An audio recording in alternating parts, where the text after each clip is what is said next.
성도님 여러분 안녕하셨습니까? 네.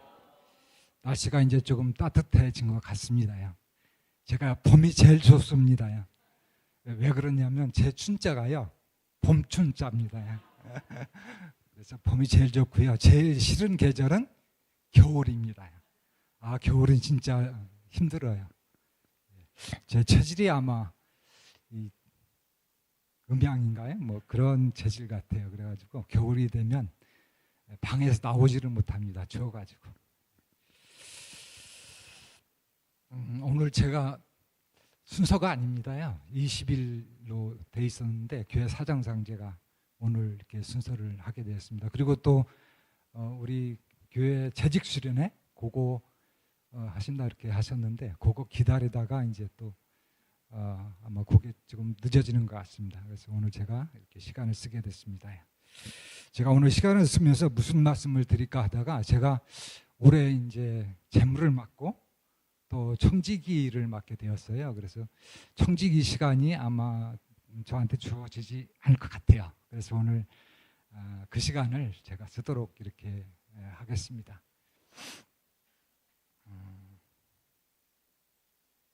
사라집니다.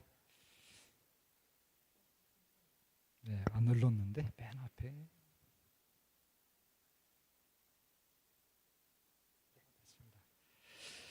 제목은 하나님을 기억하라. 하나님을 기억하라. 왜 하나님을 기억해야 되는지 여기에 그 단어가 쓰여 있습니다. 은혜입니다. 은혜. 이 주제로 조금 말씀을 드리겠습니다. 하여튼 이 제가 드리는 말씀하고 이 주제하고 좀 내용이 맞을지는 모르겠습니다. 이해가 되실지 모르겠습니다. 이제 제가 이제 청지기를 맡으면서 또 재물을 맡으면서 이제 헌금에 대한 일들을 많이 하지 않습니까? 그리고 또 재물을 맡다 보니까 이 헌금에 대한 질문을 많이 해요. 특히 11금. 그래서 이렇게 이제 정했습니다. 여호와 하나님을 기억하라. 이 앞에 이제 여호와 하나님을 기억하라. 여호와는 누구고 하나님은 누구일까? 생각해 보셨습니까? 하나님을 기억하라. 이렇게 이제 앞에는 제가 썼습니다. 근데 앞에다가 여호와를 붙였습니다. 이제 여호와는 원래부터 계신 존재, 근본, 태초부터 계신 그런 어떤 이름입니다. 이름. 그리고 이제 하나님은 거꾸로인가요? 거꾸로 맞습니다. 그렇게 되고 하나님은 직함이다 이렇게 이제 설명을 하더라고요. 이제 왜 직함이냐면 이 하나님은 능력의 하나님, 능력의 하나님이기 때문에 직함으로 이렇게 하고 있습니다. 이 여호와라는 이름은 야훼라고도 이렇게 부르고 있습니다. 근데 이제 히브리 성경에 야훼라는 이름이 더 가까운 그런 이름이라고 이렇게 하고 있습니다. 오늘 이제 제가 드릴 말씀은 이렇습니다. 헌금은 왜 해야 하는가? 우리가 궁금하시죠? 그리고 헌금은 어떻게 하는가? 그리고 예수님의 잘못된 헌금 지적 경고들, 그 다음에 시기분 계산에 대한 질문들. 이제 성도님들이 많이 질문을 하세요. 제가 이제 학교에 있을 때 선생님들이 이 11금 계산을 어떻게 해야 되는가? 여러 가지 각자마다 다르더라고요. 생각이. 거기에 대한 이제 설명을 드리겠습니다. 그리고 실제로 11금 정신이 무엇인가? 헌금은 왜 해야 하는가? 마태복음 22장 37절부터 40절에 있는 내용입니다. 예수께서 이르시되 내 마음을 다하고 목숨을 다하고 뜻을 다하여 주 너희 하나님을 사랑하라. 주 너희 하나님을 사랑하라. 첫째입니다. 하셨으니 이것이 크고 첫째 되는 계명이요. 둘째도 그와 같으니 내 이웃을 내 자신과 같이 사랑하라 하셨으니 두 번째입니다. 오늘 이 두 주제를 가지고 제가 말씀을 드리겠습니다. 이 두 계명이 온 율법과 선지자의 강령이니라. 예. 헌금을 왜 해야 합니까? 여기에 분명하게 나와 있습니다. 이 두 계명, 10계명 중에 가장 중요한 두 계명을 말씀하고 있습니다. 주 너희 하나님을 사랑하라. 나 외에는 어느 것도 사랑하지 말라. 어떤 우상도 만들지 말라. 그 하나님을 기억하라 하는 것입니다. 두 번째는 뭐예요? 그 하나님이 내 이웃을 사랑하라. 이 두 가지입니다. 하나님께서 우리에게 헌금하는 목적이 하나님을 기억하고 내 이웃을 사랑하라 하는 것입니다. 10계명에 10계명이 나오지 않습니까? 첫째는 하나님을 사랑하라 하는 것이고, 두 번째는 내 이웃을, 옆에 있는 분을 사랑하라. 보살피고 돌보라, 이 말씀입니다. 하나님을 기억하라. 창세기 14장 17절, 20절에 있는 말씀입니다. 아브라함이 그돌라오멜과 그와 함께 왕들을 쳐부수고 돌아올 때 소돔 왕이 사위의 골짜기, 곧 왕의 골짜기로 나와 그를 영접하였고, 살렘 왕 멜기세덱이 떡과 포도주를 가지고 나왔으니 그는 지극히 높으신 하나님의 제사장이었더라. 그가 아브라함에게 축복하여 이르되 천지의 주제이시오 지극히 높으신 하나님이여 아브라함에게 복을 주옵소서. 너희 대적을 내 손에 붙이신 지극히 높으신 하나님을 찬송할지로다 하매 아브라함이 그 얻은 것에서 10분의 1을 멜기세덱에게 주었더라. 제가 안경을 써야 될 것 같습니다. 잘 안 보입니다.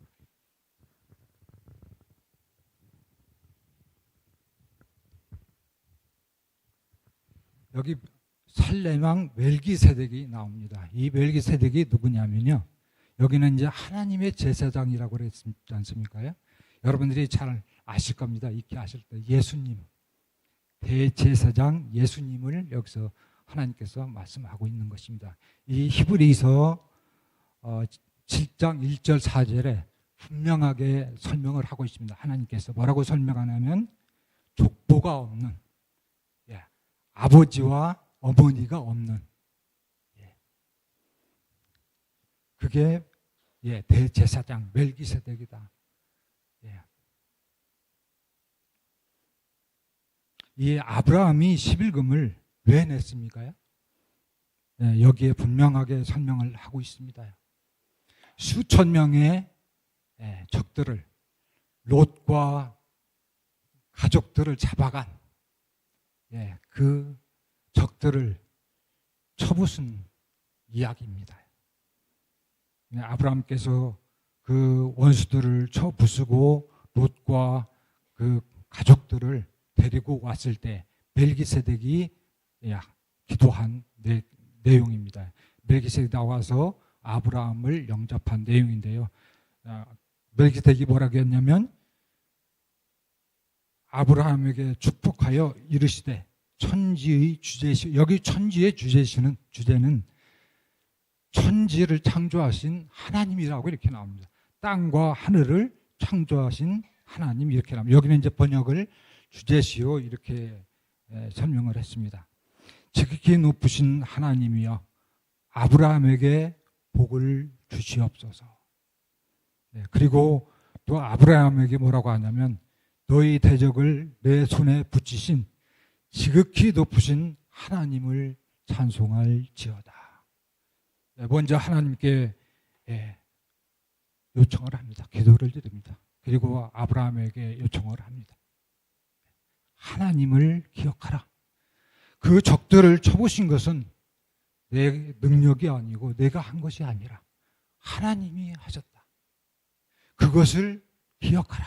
아브라함에게 하는 것입니다. 우리가 살면서 우리의 모든 삶이 하나님의 은혜로 된 것임을 우리가 믿어야 됩니다. 그 하나님을 오늘 기억하라고 하시는 것입니다. 그래서 10분의 1을 멜기세덱에게 아브라함이 드린 것입니다. 먼저 우리가 믿음 안에 살려면 먼저 하나님께 모든 것을 영광을 돌리고 하나님께 모든 것을 드리는 것이 우리의 믿음 생활이라 이렇게 하나님께서 말씀하고 계십니다. 두 번째는 하나님을 인정하고 행하라. 셋째 해 곧 11조를 드리는 해에 내 모든 소산의 11조 내기를 맞춘 후에 그것을 레위인과 객과 고아와 과부에게 주어 내 성읍 안에서 먹고 배부르게 하라. 오늘 내 하나님 여호와께서 이 규례와 법도를 행하라고 내게 명령하시나니 그런즉 너는 마음을 다하고 뜻을 다하여 지켜 행하라. 내가 오늘 여호와를 내 하나님으로 인정하고 또 그 도를 행하고 그의 규례와 명령과 법도를 지키며 그의 소리를 들으라. 이 말씀은 하나님께서 어려운 사람, 가난한 사람, 내 이웃을 사랑하라고 한 그것을 실천하라고 행하라고 말씀하시는 것입니다. 레위인과 객과 고아와 과부, 신약 성경에서 계속 예수님께서 말씀하시는 부분입니다. 오늘 이 하나님께서 그 가난한 자들을 돌보라. 그리고 뭐예요? 또 이 규례와 법도를 행하라고 내게 명령하시나니 말씀하십니다. 여호와께서 이렇게 말씀하십니다. 내 하나님을 인정하고 그 도를 행하라. 내 이웃을 사랑하고 하나님의 법과 규례와 법도를 지키라. 이 두 가지를 지키라는 것입니다. 그게 여기서 그 도를 행하라고 하는 것입니다. 창세기 28장 22절, 21절, 22절입니다. 야곱이 이제 한 말씀입니다. 내가 평안히 아버지 집으로 돌아가게 하시고 오면 여호와께서 나의 하나님이 되실 것이요 내가 기둥으로 세운 이 돌이 하나님이 집이 될 것이요 하나님께서 내게 주신 모든 것에서 10분의 1을 내가 반드시 하나님께 드리겠나이다 하였더라. 이 아브라함이 에서에게 쫓겨서 도망할 때 돌베개를 지고 꿈을 꾸었습니다. 무슨 꿈을 꾸었냐면 하나님께서 내게 내 자손이 창대하겠다. 떡과 옷과 하늘나라를 주시겠다. 이렇게 하셨습니다. 그러니까 이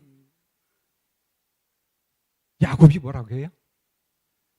하나님께서 나를 지켜주시면 이 세상에 살 동안 떡과 입을 것과 모든 것을 나에게 주시면 나의 하나님으로 인정하고 내가 하나님께 12억을 드리겠나요? 반드시 드리겠다고 이렇게 약속을 하십니다. 하나님의 이 야곱이 하나님께 요구를 합니다. 간청을 합니다. 조건적이지 어떻게 보면. 하나님께서 나에게 이렇게 해주시면 내가 하나님으로 인정하고 반드시 하나님께 인간적인 생각입니다. 하나님을 인정하고 하나님께 11금을 드리겠나이다. 세 번째는 하나님의 사업에 봉사하는 자. 아까 말씀하신 내 이웃을 사랑하라. 여기 레위인들에 대해서 나옵니다. 민수기 18장 21절 31절. 내가 이스라엘의 21조를 레위 자손에게 기업으로 다 주어서 그들이 하는 일, 곧 회막에서 하는 일을 감나니 너희와 너희의 권속이 어디서든지 이것을 먹을 수 있으면 이는 회막에서 일한 너희의 보수임이라. 하나님 사업에 헌신하고 봉사하는 자, 그게 누굽니까? 구약에서 제사장과 레위인들입니다. 이 레위인들이 어떻게 했어요? 끝까지 하나님 사업에 봉사합니다. 하나님께서 너희는 택한 족속이라 이렇게 말씀하십니다. 법궤가 이동할 때, 전쟁을 할 때에, 회막과 성막에서 일을 할 때에 레위인들이 모든 것을 사물을 다 받습니다. 법궤가 지나가면 맨 앞에서 레위인들이 앞장섰고요. 전쟁이 일어나면 레위인들이 맨 앞에서 앞장섰습니다. 가나안의 레위인들이, 이스라엘 백성들이 가나안에 들어갈 때 어떻게 했습니까? 너희에게는 기업이 없노라 하는 여호수아가 말씀하지 않습니까? 레위인들에게는 기업을 주지 않고 땅을 분배하지 않고 뭐를 줬습니까? 성읍과 그 뭐지요? 도피성을 줬습니다. 그곳에서 살아라. 도피성과 그냥 목초지만 조금 줬습니다. 그러면 그들이 어떻게 살아가요? 레위인들이. 그래서 이스라엘 백성들이 다 걷어가지고 레위한테 주도록 이렇게 했습니다. 시금을 걷어서 레위한테 준 것입니다. 이 11금이 어디서 나왔는지 저도 모르겠습니다. 우리가 이제 생활하면서 우리 사업하시는 분들 혹시 여기 임미림 지사님 나오셨습니까? 안 보십니까? 안 나오셨어요. 이제 부가세를 내지 않습니까? 부가세 10%입니다. 이 10이라는 숫자가요 아주 중요합니다. 10계명이죠. 그 다음에 또 뭐 있어요? 10재앙, 11금. 10계명은 이게 완전한 숫자입니다. 7과 10은 하나님의 완전한 숫자입니다. 10재앙은 하나님의 심판을 이야기하고 있고 10계명은 하나님의 의를 이야기하고 있고요. 11금도 하나님을 기억하라 하는 것입니다. 우리가 꼭 드려야 하는 것이 11금입니다. 마지막으로 하나님께서 헌금하라는 목적이 내 이웃을 사랑하라. 신명기 14장 26절, 27절, 29절. 내 마음에 원하는 모든 것을 그 돈으로 사되 소나 양이나 포도주나 북주 등 내 마음에 원하는 모든 것을 구하고 거기 내 하나님 여호와 앞에서 너와 내 권속이 함께 먹고 즐거워할 것이며 내 성읍에 거주하는 레위인은 너희 중에 분깃이나 기업이 없는 자이니 또한 저버리지 말지니라. 먹을 것이 없어요. 살 것이 없어요. 그런데 하나님 사업에 충실하는 레위인들을 저버리지 말라고 이렇게 이야기하고 있는 것입니다. 또한 저버리지 말지니 너희 중에 분깃이나 기업이 없는 레위인과 내 성 중에 거류하는 객과 및 고아와 과부들이 와서 먹고 배부르게 하라. 거류하는 아마 이방 민족이든지 외국인 뭐 이렇게 생각하시면 좋을 것 같습니다. 그리고 고아와 과부들, 불쌍한 가난한 자들을 하나님께서 생각하시고 돌보라는 것입니다. 그들과 함께 나누고 돌보고 같이 사랑하고 이렇게 같이 먹으라 이렇게 말씀하시고 계십니다. 그리하면 어떻게 해요? 내 하나님 여호와께서 내 손으로 하는 범사에 내게 복을 주시리라 이렇게 말씀하고 있습니다. 그러면 이 헌금은 어떻게 해야 하나? 하나님께서 분명하게 말씀을 하고 계십니다. 고린도후서 9장 5절 8절에 그러므로 내가 이 형제들로 먼저 너희에게 가서 너희가 전에 약속한 엄보를 여기다 연보를 미리 준비하되 여기 연보는 기부금입니다. 우리 이제 현대말로 하면 기부금입니다. 권면하는 것이 필요한 줄로 생각하노니 미리 준비하여야 헌금을 미리 준비하여야 참 연보답고 억지가 아니라 이것이 곧 적게 심는 자는 적게 거두고 많이 심는 자는 많이 거둔다 하는 말이로다. 각각 그 마음에 정한 대로 할 것이요 인색함으로나 억지로 하지 말지니 하나님 줄겨내는 자를 사랑하시느니라. 하나님이 능히 보는 은혜를 너희에게 넘치게 하시나니 이는 너희로 모든 일에 항상 모든 것이 넉넉하여 모든 착한 일을 넘치게 하게 하려 하심이니라. 헌금을 할 때 미리 준비하라고 분명하게 말씀하십니다. 닥쳐서 부랴부랴 호주머니에 이렇게 꾸깃꾸깃 해서 넣지 말고 미리. 옛날에는 헌금을 할 때 저희가 이제 은행에 가서 깨끗한 신고를 해서 이렇게 냈어요. 근데 지금은 호주머니에서 헌금하다 보면 꾸깃꾸깃 해가지고 저희가 다 그것을 펴서 이렇게 이제 헌금을 계산하거든요. 그럼 미리 준비하는 마음 중요합니다. 그리고 각각 그 마음에 정한 대로 할 것이요 억지로 하지 말라. 하나님께서 헌금은요 절대로 강요나 강제로 요구하시지 않습니다. 너희 마음에 정한 대로 하라.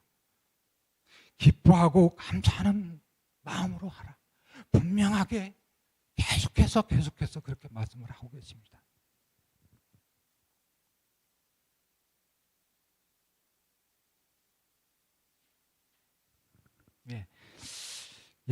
첫 번째로 기쁜 마음으로 하라. 출애굽기 25장 21절 25장 22절 이스라엘 자손에게 명하여 내게 예물을 가져오라 하고 기쁜 마음으로 내는 자가 내게 바치는 모든 것을 너희는 받을지니라. 이스라엘 백성들에게 이제 성소 건축으로 해서 이제 헌금을 이제 납부하는 것입니다.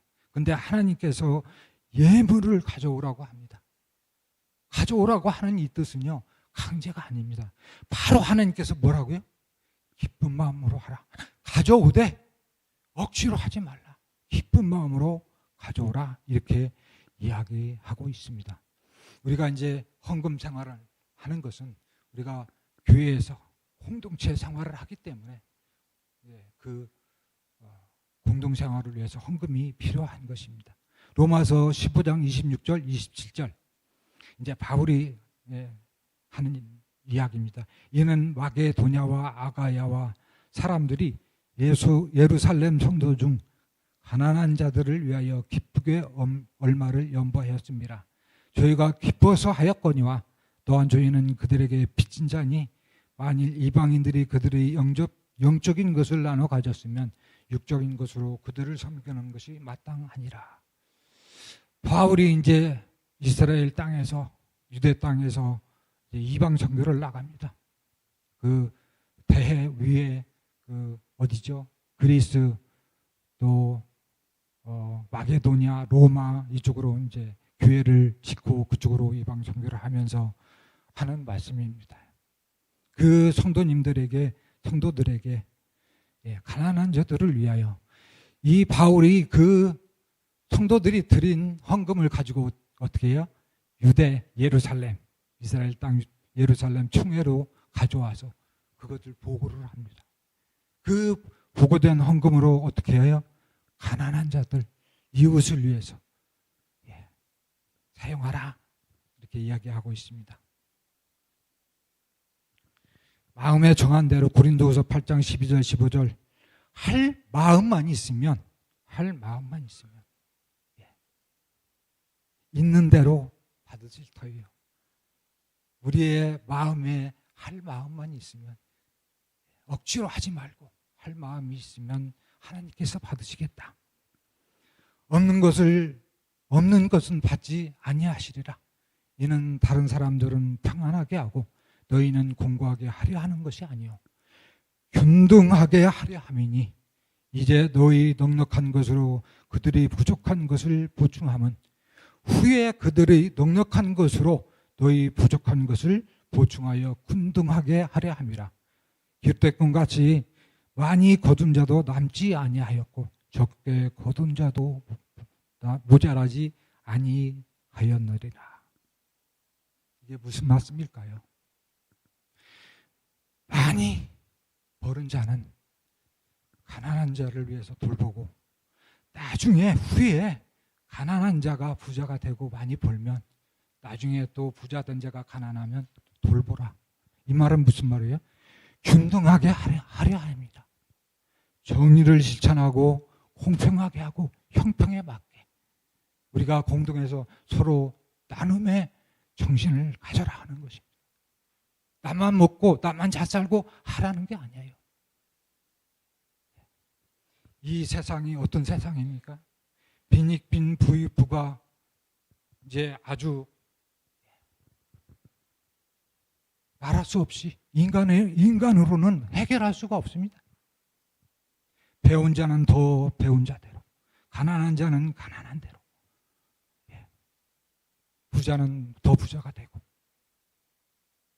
이게 해결이 안 됩니다. 절대로 해결이 안 됩니다.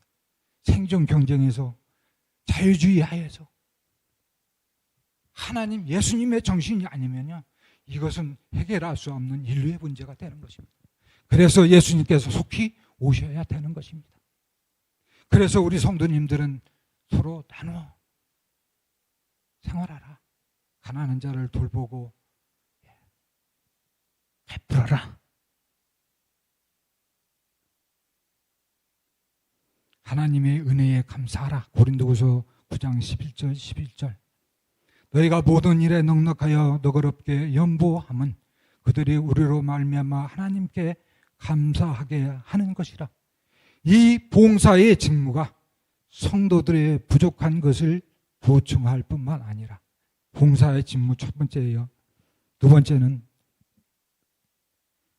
사람들이 하나님께 드리는 많은 감사로 말미암아 넘쳤느니라. 이 직무로 증거를 삼아 너희가 그리스도의 복음을 진실하게 믿고 복종하는 것과 그들과 모든 사람을 섬기는 너희 후한 연보로. 두 번째는 연보입니다. 직무하고 연보입니다. 연보로 말미암아 하나님께 영광을 돌리고 또 그들이 너희를 위하여 간구하며 하나님이 너희에게 주신 지극한 은혜로 말미암아 너희를 사모하느니라. 말할 수 없는 그의 은사로 말미암아 하나님께 감사하노라. 우리가 여기서 바울이 분명하게 말씀하십니다. 우리가 하나님께 드리는 것은요, 헌금뿐만이 아닙니다. 연보, 기부금뿐만이 아니에요. 봉사의 직무. 우리 집사님들, 장로님들, 성도님들, 이 교회에서 많은 봉사를 하십니다. 하나님의 은혜에 감사해서 그렇게 하는 것이지 않습니까? 그 직무가 뭡니까? 식당에서 식사하고, 당번하고, 안내하고, 차량 봉사하고, 찬양하고, 이 모든 것이 하나님의 은사인 것입니다. 그것이 봉사인 것이죠. 옆에 있는 사람들을, 이웃을 위해서 하는.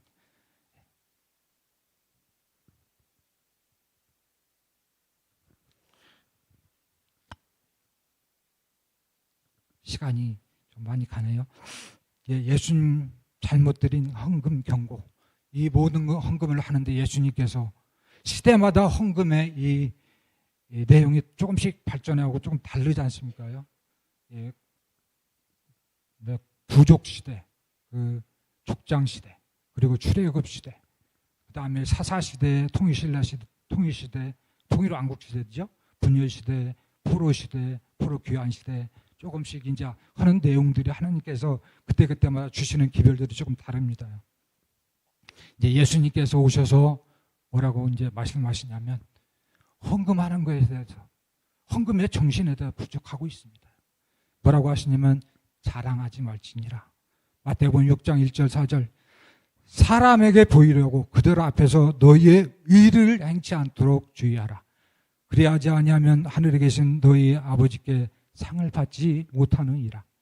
그러므로 구제할 때에 외식하는 자가 사람에게서 영광을 받으려고 회당과 거리에서 하는 것 같이 너희 앞에 나팔을 불지 말라. 진실로 너희에게 이르노니 그들은 자기 상을 이미 받았느니라. 너희는 구제할 때에 오른손이 하는 것을 왼손이 모르게 하여 내 구제함을 은밀하게 하라. 은밀한 중에 보시는 너희 아버지께서 갚으시리라. 자랑하지 말라. 사람에게 보이려고,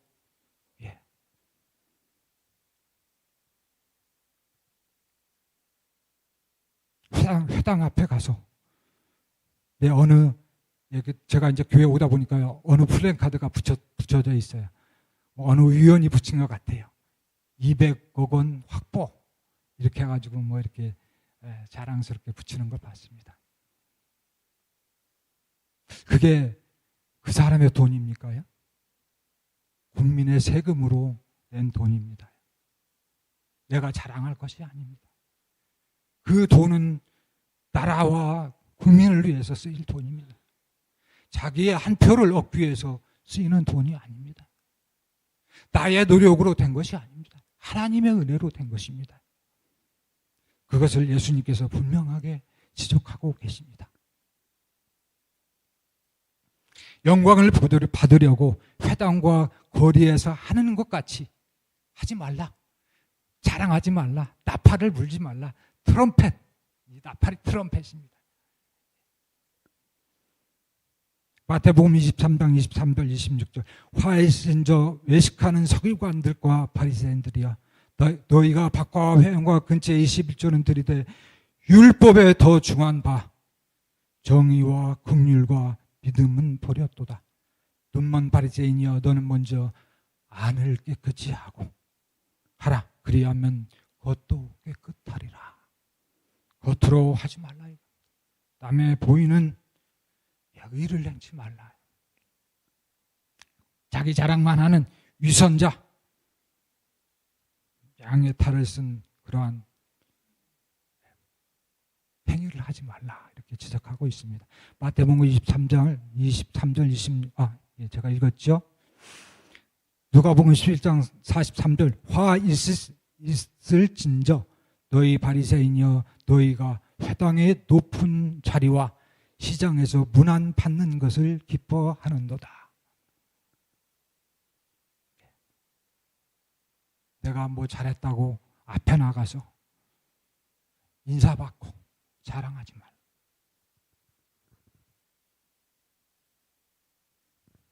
두 번째입니다. 도둑질하지 말라. 말라기 3장 8절 10절 사람이 어찌 하나님의 것을 도둑질을 하겠느냐. 온전한 11조를 창고에 들여. 다 읽지 않겠습니다. 시간이 없어서요.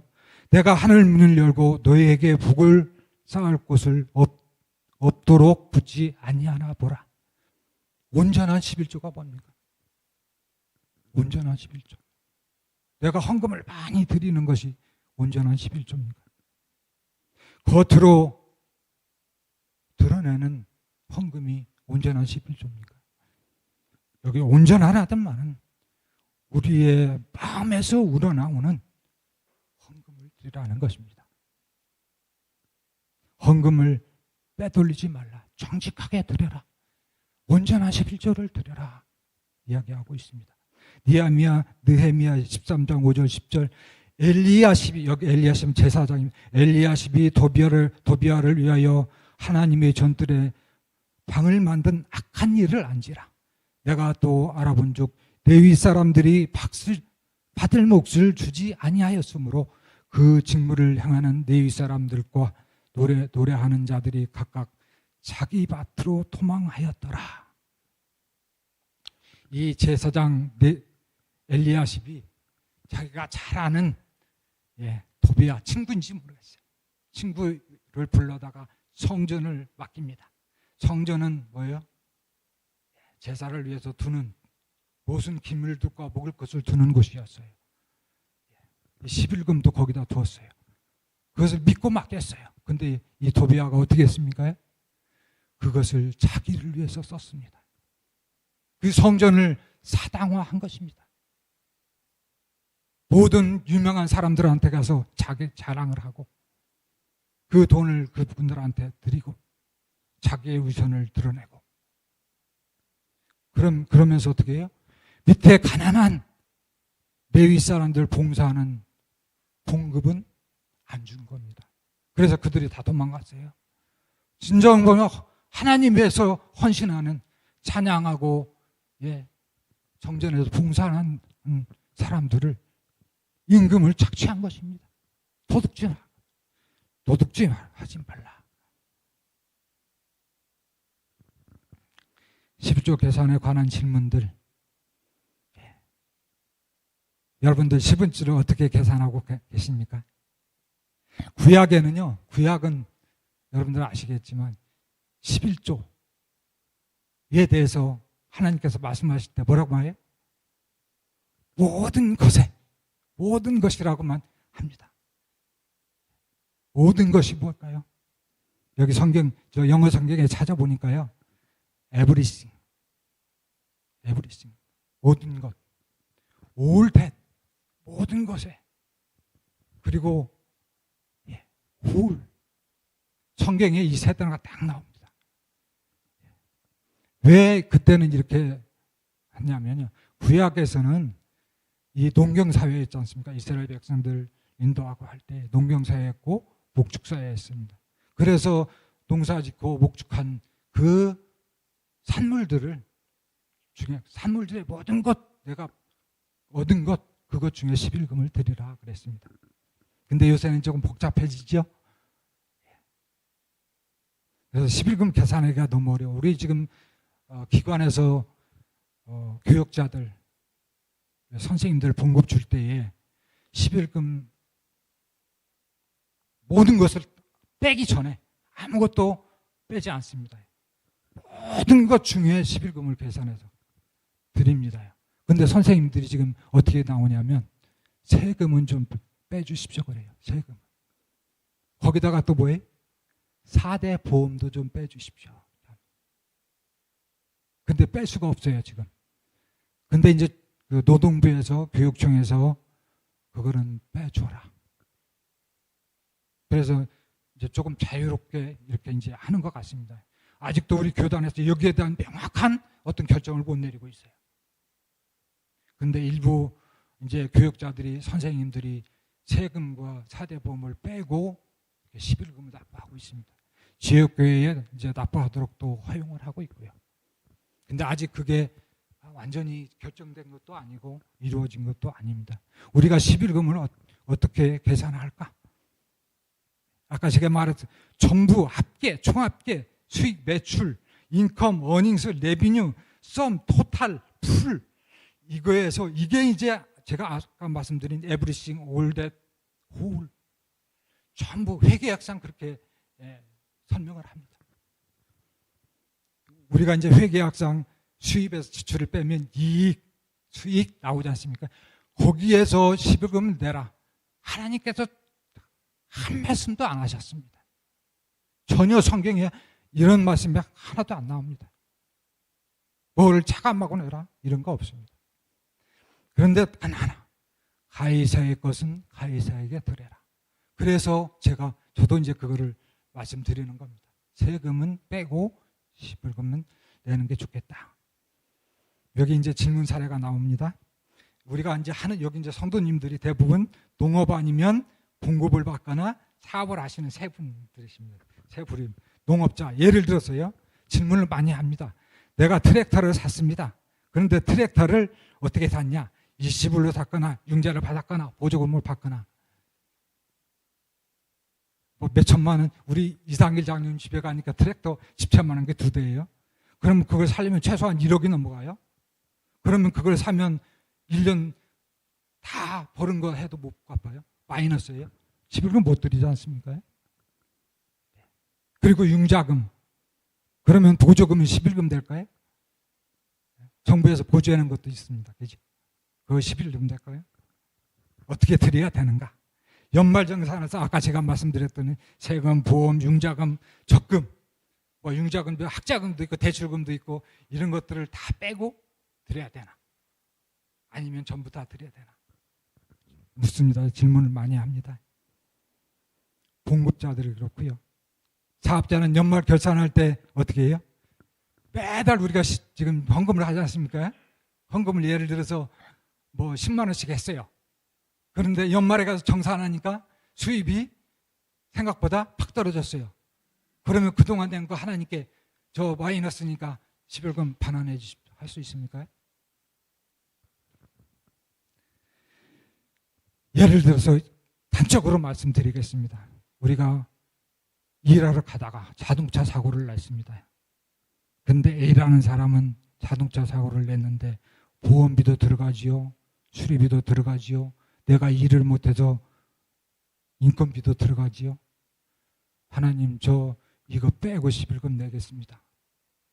B라는 사람은요, 하나님 저 죽지 않고 살게 해주셔서 감사합니다. 감사한 금을 내요. A라는 사람과 B라는 사람의 차이는 무엇일까요? 우리가 다시 한번 깊이 생각해보는 시간이 됐으면 좋겠습니다. 11조의 정신, 이것입니다. 제가 읽어드릴게요. 누가복음 2장 21장 1절 4절에 나오는 가난한 과부의 이야기입니다. 예수께서 눈을 들어 부자들이 헌금 넣는 것을 보시고 또 가난한 과부가 두 두렙돈 넣는 것을 보시고 이르시되 내가 참으로 너희에게 말하노니 이 가난한 과부가 다른 모든 사람보다 많이 넣었도다. 저들은 그 풍족한 중에서 헌금을 넣었거니와 이 과부는 가난한 중에서 자기가 가지고 있는 생활비 전부를 넣었느니라 하시니라. 아멘. 아니면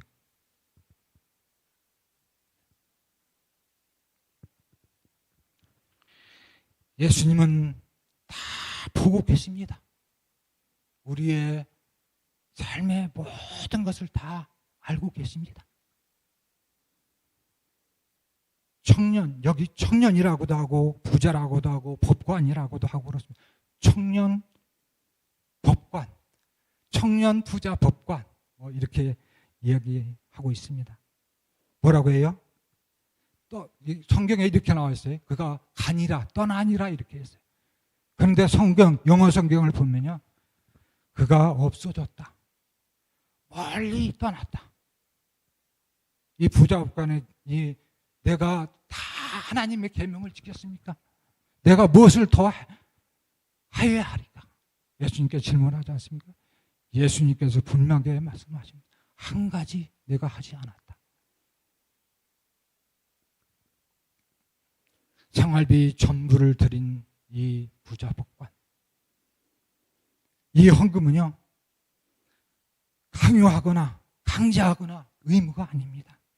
자발적으로 마음에 정한 믿음대로 하는 것입니다. 직급이나 수익 기준이 없습니다. 기준이 하나님께서 정한 것이 하나도 없습니다. 여러분들 기준 정하는 거 말씀하시면 안 됩니다. 장로 집사 따로 이렇게 헌금을 정하겠습니까? 수입이 많은 대로 기준을 정하겠습니까? 그 수입이 많은 것을 어떻게 우리가 알 수 있습니까? 하나님께서는 아십니다. 하나님의 은혜에 감사함으로 드리는 것입니다. 헌금이 구원을 가져다 주지 못합니다. 헌금은 믿음의 결과이고 열매이고 증거입니다. 행함이 없으면, 행함을 하지 않으면 믿음이 없는 것입니다. 믿음이 있기 때문에, 믿음이 있는 사람은 자동적으로 행함을 하게 되는 것입니다. 헌금을 드리게 되는 것입니다. 그게 증거이고 그게 열매이고 증거입니다. 제가 대학원에서 공부를 할 때 그 한 총장님이 제 담임 교수님이셨어요. 이 사례만 마치고 말씀을 마치겠습니다.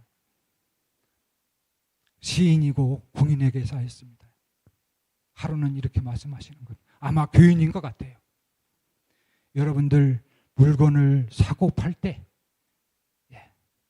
돈을 주고 받을 때, 어떤 재산을 주고 받을 때 10원이라도 주고 하십시오. 왜, 무슨 의미입니까? 몰랐어요, 저는. 그게 무슨 의미입니까? 우리가 계약서를 많이 씁니다. 모든 일을 할 때 계약서를 쓰지요. 임금계약서, 물품 구입계약서 다 씁니다. 계약서는요, 형식에 불과한 것입니다. 제가 근무하고 있을 때 연합회 감사부에서 전화가 왔어요. 감사님께서 이춘병 선생님 조금 도와주셔야 되겠습니다. 그때 이제 뭐가 있었냐면 우리 연합회적으로 국세청에서 대대적인 감사가 나왔어요. 세무감사가 나왔어요. 근데 병원을 상대로 어느 병원은 원장님이 잡혀갔어요. 구속됐어요. 검찰청에 가서 설명을 해줘야 되겠다 이거예요. 도와달라고. 그래서 이제 그 대검찰청 그 종각에 있는 검찰청에 갔어요. 감사님하고 같이. 그런데 3단계를 거쳐요. 세 단계 검문소가 있어요. 집에 거기 들어갔는데 그 검사가 딱 앉았는데 한 30대 정도예요. 그런데 그 성바오로 병원 원장님이 계신데 제 눈으로 똑똑히 봤어요. 벽에다가 그 60 먹은 원장님을 2팔을 보려고 벽에 대래요. 그러더니 일어섰다 앉았다를 시키는 거예요. 그 젊은 사람이. 내가 왜 내 허락 없이 화장실을 갔다 왔냐. 그런데 제가 그 검사님한테요 설명을 해도요 듣지를 않아요. 계약서를 다 갖다 주고 증명서를 다 가져둬도 믿지를 않아요. 입금된 거를 찾아오는 거예요. 병원 회계가 엄청 복잡하거든요. 엄청 복잡합니다. 믿지를 않아요. 입금한 거를 갖고 와라. 그것이 증거가 된다. 하나님을 기억하라. 11금을 온전히 드려라. 오늘 말씀을 마치면서요. 오늘 하나님께서 태초에 하나님이 천지를 창조하시느니라. 인간이 상상할 수 없는, 넘볼 수 없는 말씀을 하고 계십니다. 하나님의 은혜로 우리는 살고 있는 것입니다. 에덴 동산에 우리를 정말 아무것도 걱정 없이 살게 해주셨어요. 근데 그 복을 우리가 찼어요. 우리가 죄를 져서 우리가 찬 겁니다. 죄를 졌는데 하나님의 아들을 우리에게 보내주셔서 십자가의 구원의 은혜로 우리가 여기까지 오신 것입니다. 우리가 이제 하늘나라에 들어가지 않습니까? 그 성령이 오늘 우리의 마음속에 인도하셔 계셔서 우리를 하늘나라까지 인도하게 하시겠다고 하신 그 하나님의 은혜에 감사하면서 사시게 되기를 바랍니다. 오늘 저와 여러분이 그 하나님의 은혜에 감사하면서 삶으로 우리의 삶이 복되고 이 세상에 사는 사람 복되고 그 은혜로 저 하늘 본향에까지 다 가는 저와 여러분들이 되기를 바라면서 말씀을 마치도록 하겠습니다. 거룩하시고 감사하신 저희들의 하나님 아버지, 죄된 저희들을 여기까지 인도하시고 살게 하셨사오니 감사합니다.